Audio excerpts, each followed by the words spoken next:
Hello, Bible 12.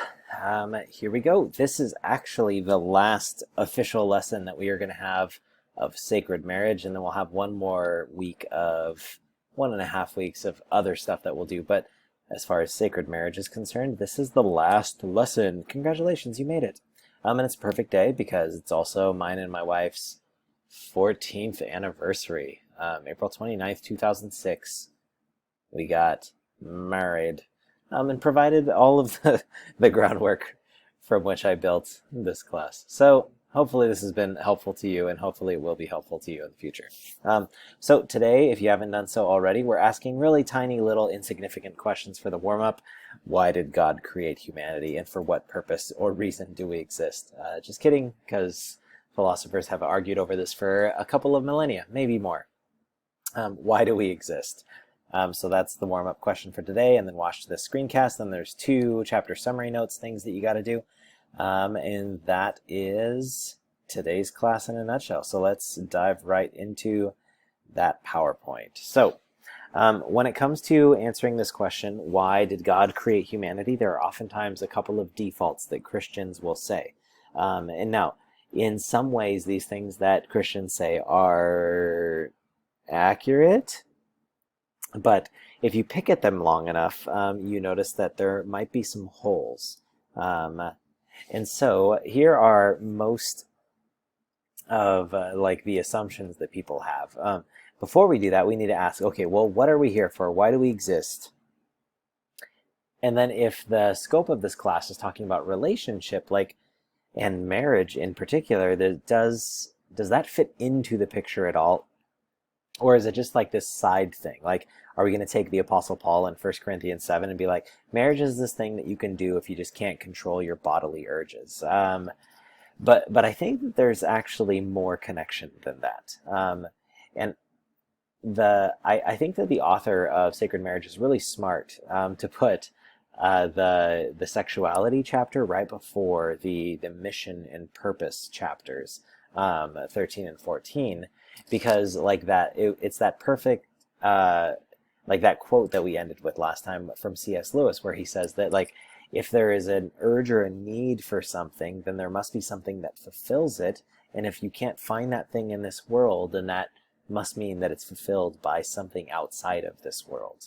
And so, like, naturally, because there is such a thing as sex drive and a desire for intimacy, then like there is a thing called sex. But then if there is this deeper ache, this deeper desire and urge to like have meaning and have purpose and have mission and know what this whole thing is all about, then we're going to probably, if we can't find the answer to that in this world, then we're going to have to look beyond it, right? Look to the Creator for it. And so this is hopefully what we're going to do. But then why would God create us? Why do we even exist in the first place?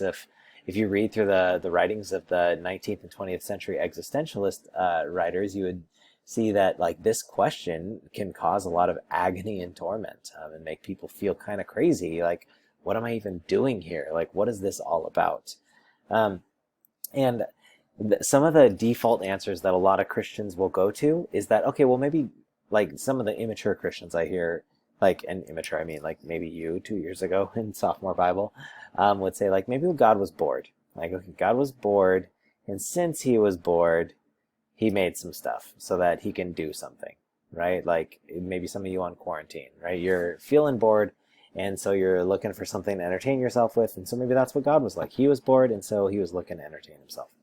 Other people would be like, it's for his glory. We all exist for his glory. We hear this in the worship songs. But unfortunately, if you ask most people what glory means, it's like to tell God like how great he is, which if you think about it, if God creates an entire universe just so that other things can tell him how awesome he is, doesn't that sound a little bit arrogant?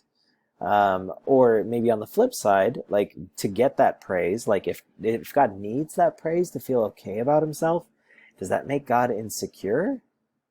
Or is it like, was God lonely? Did he just need some company? But if that's the case, then like we forget that there's this thing called the Trinity. If the Trinity is true, then God was not lonely.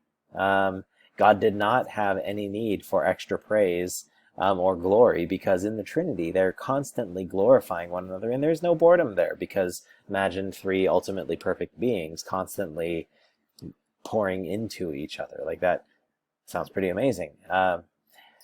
So the best example, so if some of you were in my sophomore Bible class, I think this will sound familiar, but the best example that I have is carne asada tacos.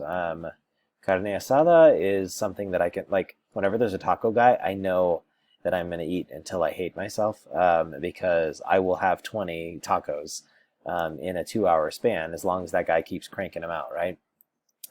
Now, if I had an infinite number of carne asada tacos, then I would be a jerk not to invite all of my neighbors, not to invite all of my friends, not to tell everybody, hey, there's an infinity of tacos to eat.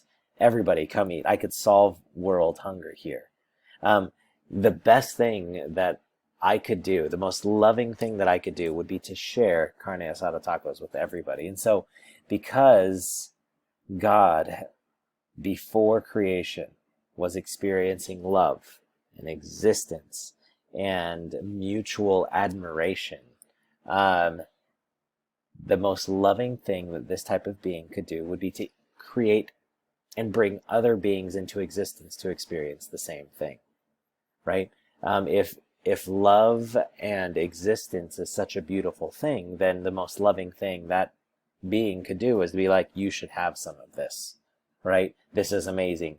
You should taste this. And so God creates us because he says, hey, I want you to experience this, right? I want you to live this life with love and goodness and beauty, and I want you to spend the rest of eternity exploring and experiencing this thing. Now, don't get me wrong, like, Genesis 3 did happen. The fall did happen. So as a result of that, there are still, like, consequences that need to be fixed. And so sometimes Christians will say things like, our purpose here is to save as many people as possible. But, like, I think that sometimes we think about, like, what we are saving people from, and we don't think about what we're saving people for. We're not just rescuing people out of the flames, but we're rescuing them out of the flames so they can now experience life, right? If Adam and Eve never sinned, God would have still created. There's still purpose and reason. It's not just about fixing the broken stuff, but it's about experiencing and living the good stuff that God intended for us in the first place. That's why we fix the broken things, so that we can really experience the good things that God has for us, which does mean exploration. And it does mean curiosity and creativity and joy and goodness and relationship and love. I remember the first time I read Francis Chan's Crazy Love, there was like a lot of this language that, like, God is the only thing that matters. God is the only thing that is important. Some of that language, I think that we need some of that to, like, teach ourselves some things about reality. But, like, I think about Genesis 2:18, when I hear people say things like, God is all that we need. I think to an extent that's true, because, like, realistically, God is the one that sustains us. God is the most important thing. God is the reality that transforms all other realities as we experience them. But in Genesis 2:18, God's talking to himself, saying, like, hey, it's not good for the man to be alone. I will make a helper suitable for him. And when he says this thing, think about it. Was man alone? Humanity was with God. And so man wasn't alone, but the Lord God says, let's make someone for him. Let's make a suitable helper. Let's make someone who matches him, to partner with him, to enjoy and to do all these good things that I intended, the enjoyment, the exploration, the creativity, the goodness that God intended. So God created the universe because he wanted to, out of his love, allow other things to experience that goodness. And not only that, but he wants us to experience it with other people, right? He wants us to experience that goodness with someone else. Now, like, it doesn't mean that you have to be, like, married, but, like, community and relationship were part of the plan from day one. Like from the very first day of creation, God said, got a really good plan, and relationships are part of it.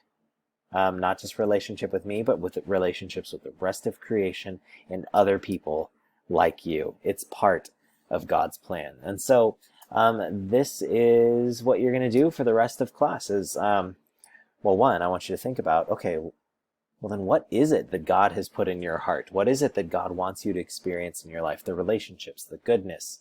Not just thinking about the things that are broken that need to be fixed. Like, don't get me wrong, that's part of it. But like, once those things are fixed, are you going to be able to enjoy and explore and create and love this existence that God has given to you? And if not, then relationships are the perfect place to start to build that skill of enjoying this thing that God intended for you. So there's an assignment in the homework classwork section, which is the chapter 13 summary. It's about the chapter called Sacred Presence, which is about experiencing the presence of God. And then the chapter 14 summaries is the exit ticket, which is about sacred mission, right? What were we put here for, and how does the marriage dynamic complement that thing? And you'll notice that by the end of this means that marriage has taught us to love and respect and honor and pray and recognize our sin and call out others and persevere and struggle and consider and practice a healthy sexuality and know God's presence and have purpose in life and have mission in life. In other words, marriage maybe isn't exactly to make us happy, but to make us holy. And like I've said a few times before, and like at least from my own experience, that when you seek holiness first, happiness is the byproduct, right? Like 14 years of marriage, and I would say I am happy with my wife. There are great moments of joy and happiness in our relationship, but it's not because we spend all of our energy and time trying to be happy, but rather we have been committed to growth and trying to become better people for God and for each other. And as a result, happiness happens often. So marriage teaches us to do all of these things that we've covered. Relationships, like if you don't want to get married, say you're not into that sort of thing, then maybe it's like relationships, connection with other human beings. Teach us all of these skills, and those skills lead to us being more holy people. And if we are more holy in this full, mature sense, then what ends up happening is we find some happiness on the other side as a byproduct. So may that be the case for your lives. May you become holier, better people, and find some happiness as a result. See you guys.